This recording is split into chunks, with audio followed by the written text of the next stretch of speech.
Olá, estamos de volta, continuando a nossa reflexão sobre a maternidade, sobre ser mãe, porque estamos em maio, mas sobre ser pai também, não é? Porque são funções e não especificidade de gêneros.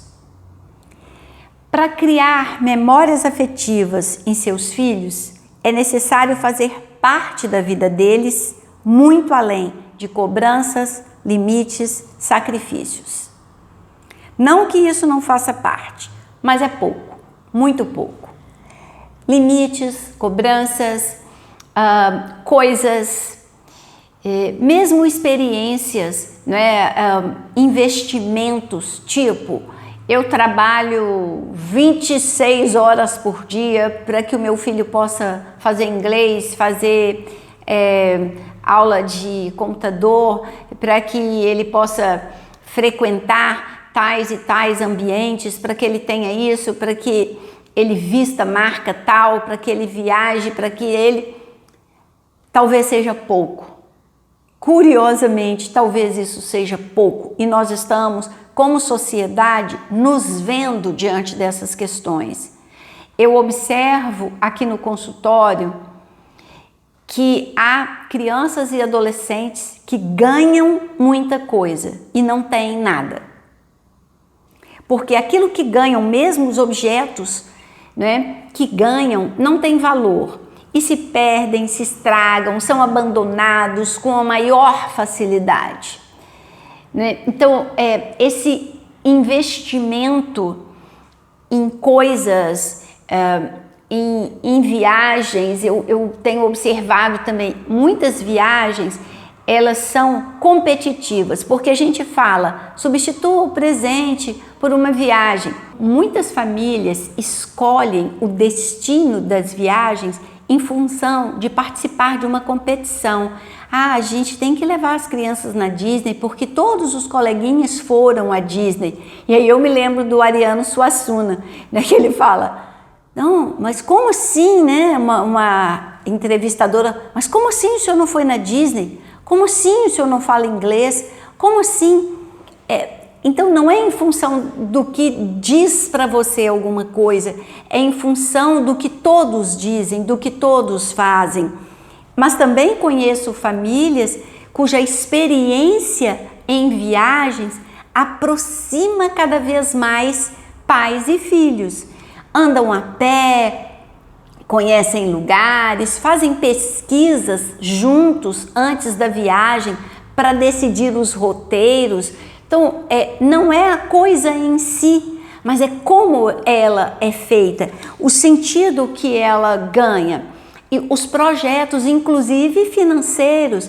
Então, você diminui o consumismo compondo com os filhos, crianças e adolescentes, um fundo para viagem.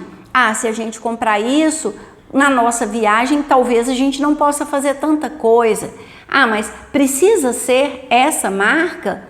Precisa ser, né, esse modelo? Ou a gente pode comprar uma marca mais barata, um modelo mais barato, uma coleção passada e guardar o dinheiro para a nossa próxima viagem, para a nossa próxima aventura. Então, isso,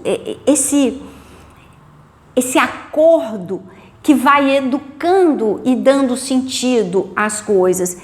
E o que é, não é, viver com os filhos, participar afetivamente da vida deles no dia a dia? Tem algumas sugestões aqui muito interessantes. Cozinhem juntos, todo mundo come. Algumas pessoas fazem das refeições um encontro. E você pode se tornar uma dessas pessoas, a sua família pode ser uma dessas famílias. Preparem juntos, mesmo que seja montar um sanduíche. Né? Uma criança que já possa manejar uma faca, abre o pão. A criança que não pode manejar a faca, ela traz as coisas, ela arruma a mesa, ela faz o suco, né? Porque hoje a gente compra as coisas com muita facilidade, mas fazer né, participar daquilo que se faz. Eu amo suco de melancia e acho que uma das formas da criança participar é ir tirando as sementes da melancia que a gente corta para bater no liquidificador e não ficar com um pedacinho de semente que pode amassar. Mas quando a gente fala cozinhar junto, não é fazer um banquete, é estarem juntos na cozinha, até para que a criança aprenda, porque é muito importante, porque todo mundo come e porque ela se torna mais independente, mais autônoma, se ela tem uma noção de como preparar a própria comida. E eu não estou dizendo que ela tem que virar chefe, né? É só saber se virar, se defender na eventualidade de morar fora da cidade ou do país, como é cada vez mais possível. Compartilhem ao menos uma refeição. Façam o possível e mais que o possível para estarem juntos em uma refeição, sem celular, sem televisão, sem iPhone, sem fone de ouvido. Uma refeição onde vocês estejam juntos e onde vocês conversem sobre o dia de cada um. Se é a primeira refeição, sobre os planos. Se é a última refeição, sobre o dia, como ele transcorreu, que planos você conseguiu realizar, que coisas excepcionais aconteceram no seu dia, que surpresas você teve, e ouça as surpresas que eles também viveram, crianças e adolescentes, né? O que deu errado e como você solucionou, qual experiência foi dolorosa e como você está se sentindo. Essas coisas nos aproximam afetivamente. Abrace, beije, aperte, amasse. E se ele está acostumado com isso, se isso vem naturalmente, quando chegar à adolescência, que talvez ele não queira muito, ele vai ter essas lembranças, ele vai ter isso lá no potinho reserva dele. E passa, a adolescência passa, e ele certamente vai voltar a querer, ou ele certamente vai repetir isso com os próprios filhos. Às vezes a gente acha que não ficou nada. E quando a gente vê o filho adulto sendo pai, sendo mãe, a gente se reconhece e a gente reconhece os investimentos afetivos que fez. É claro que há pessoas que são menos físicas. Eu também já falei aqui, né, sobre as 5 linguagens do amor. Há pessoas que são menos físicas. Descubra qual é a linguagem do seu filho e aprenda se é uma linguagem diferente da sua. Porque a gente precisa aprender o idioma de quem a gente quer alcançar. Seja o idioma linguagem, seja o idioma comunicação. Faça da sua presença o presente mais caro. Então, seja uma presença agradável, seja uma presença que não só cobra, que não só aponta falhas, que não só põe defeitos, mas que estimula, tenha curiosidade, né? Lembra que eu falei no vídeo anterior, né? Ter curiosidade sobre mundos que nos são completamente alheios.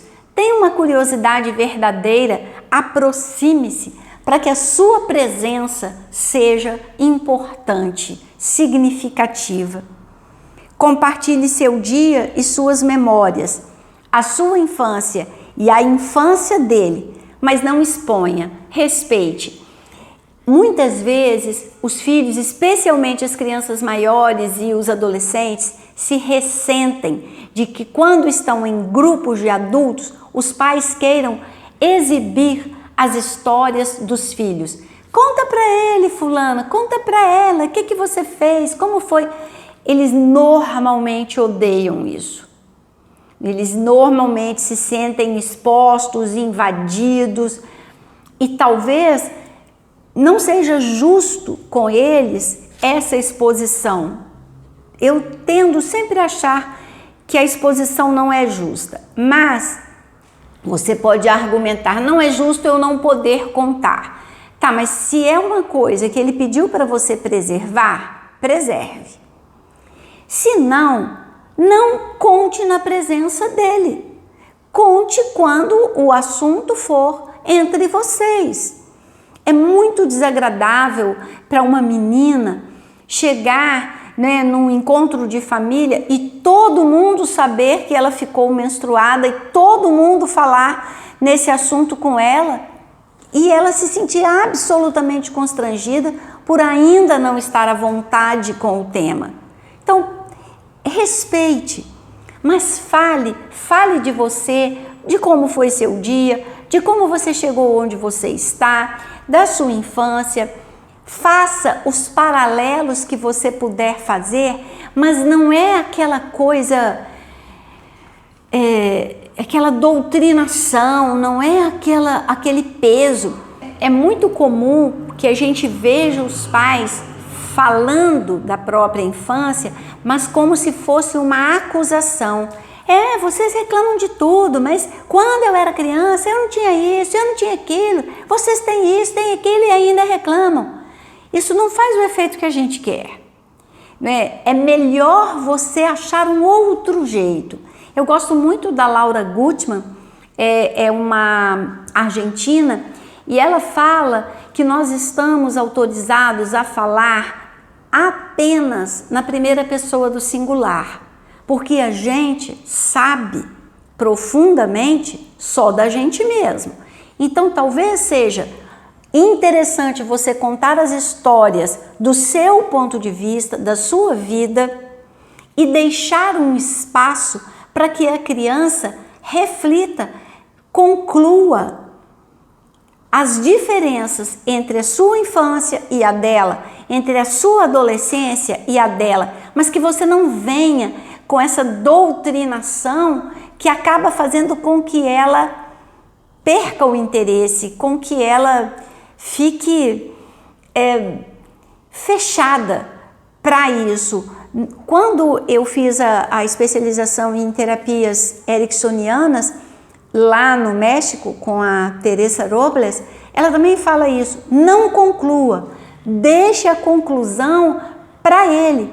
Então, assim, não caia na tentação de dar a lição, né? De dizer aquilo que você quer que ele aprenda. Deixa que ele aprenda, dê tempo para que ele aprenda.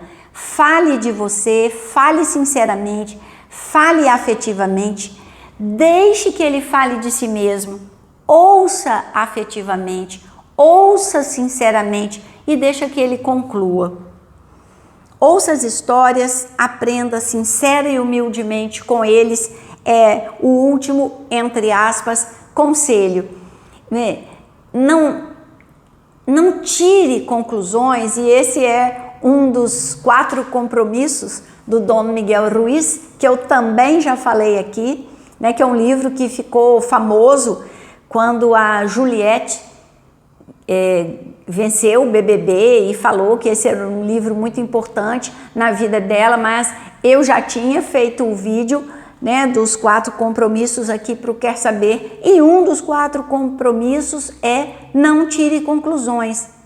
Deixe que eles tirem. É claro que uma criança pequena, ela vai ter uma outra relação com as suas histórias, mas você já percebeu que ela pede para você repetir algumas histórias, que é uma maneira de ela estar elaborando essas histórias? Então, não tire conclusões por ela.